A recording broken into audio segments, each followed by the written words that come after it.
G'day guys, welcome back to the channel.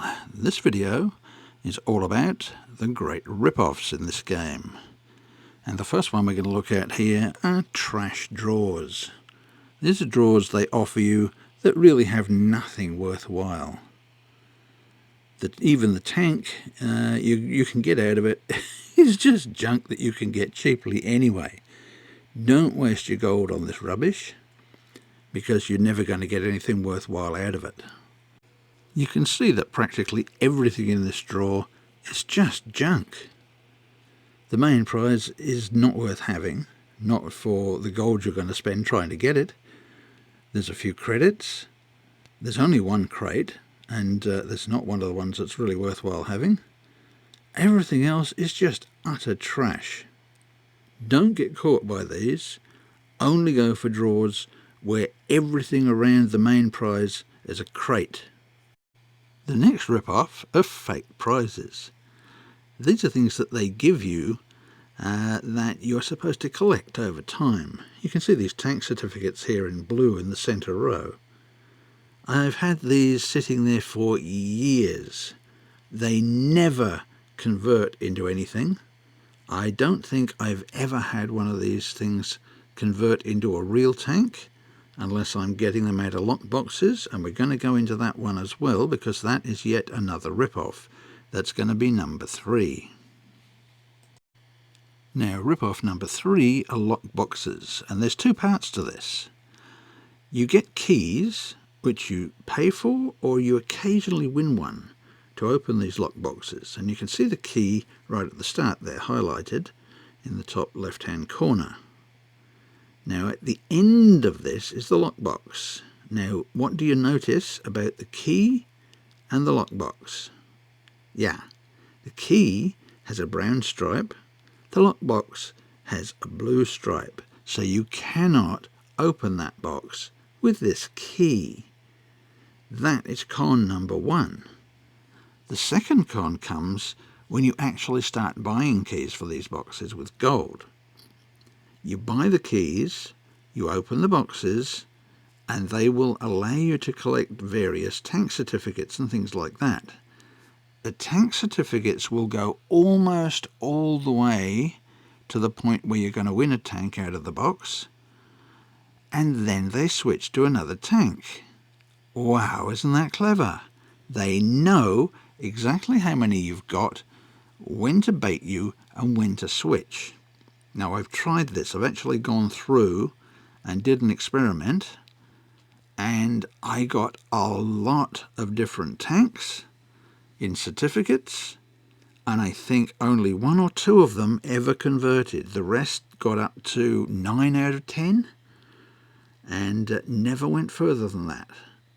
They switched to another tank, and the other trick they do with this one is they will give you tanks you've already got in your garage.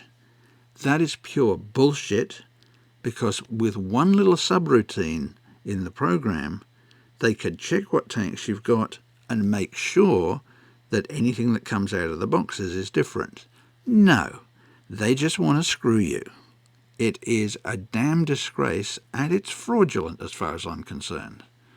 Lock boxes are probably one of the biggest cons in this game, and there's a lot of cons. Con number 4 are bait offers, and what I mean by that is something that looks like something else. Now you can see that this looks like, at first glance, a tank. Oh, okay, a tank for that price in gold. That's not too bad, I might buy that. And then you buy it, and you find that it's not a tank at all. It is just a camouflage. See how they've put the tank, a whole bunch of accessories, a garage slot, everything else there that you would normally see when you buy a real tank. Yeah, that's done deliberately to try and trick people into thinking they're getting a tank. And then they'll say, well, it plainly says it's a camo, it's not a tank. That's not the impression this gives. That screen gives people who are a bit unwary the idea that they're going to get a tank. It's a rip-off.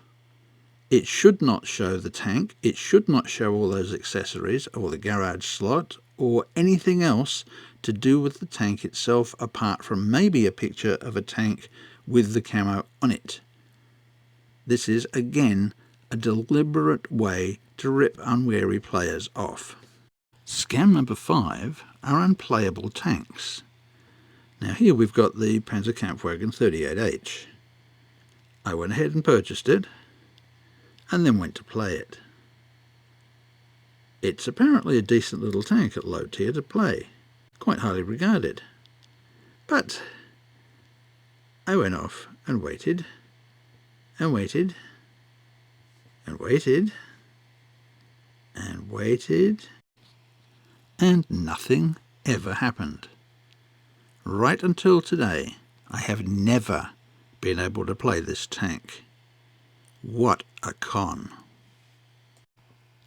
Number 6 are fake prices. And these are the bullshit prices that they put on and then tell you that you're getting a massive discount. This is a lie. It is a bold-faced, bloody lie. They should be done for fraud just for that. These things have never been sold at that original price. So this is just a complete pile of bullcrap. Wargaming, you suck when you do things like this. It's just disgusting. Con number 7 is garage slots. Now, I get the idea of paying for these, but in some accounts, you have to pay for them only in gold. Note here how there's only 2 choices. And you have to pay for either of those choices in gold. And yet, in other accounts, at exactly the same time, you get 3 choices. And one of those choices is to pay for garage slots with credits. Well, why? What's the explanation for the fact that in one account you can't pay with credits, and the other account you can? It's just a way of screwing people around again. And they do this in all sorts of ways. Number 8 is the price of gold. And you have to watch this really carefully, because no matter what you do, they're going to come up with all sorts of different prices that you're going to pay in cash for the gold that you have to use in the game to advance.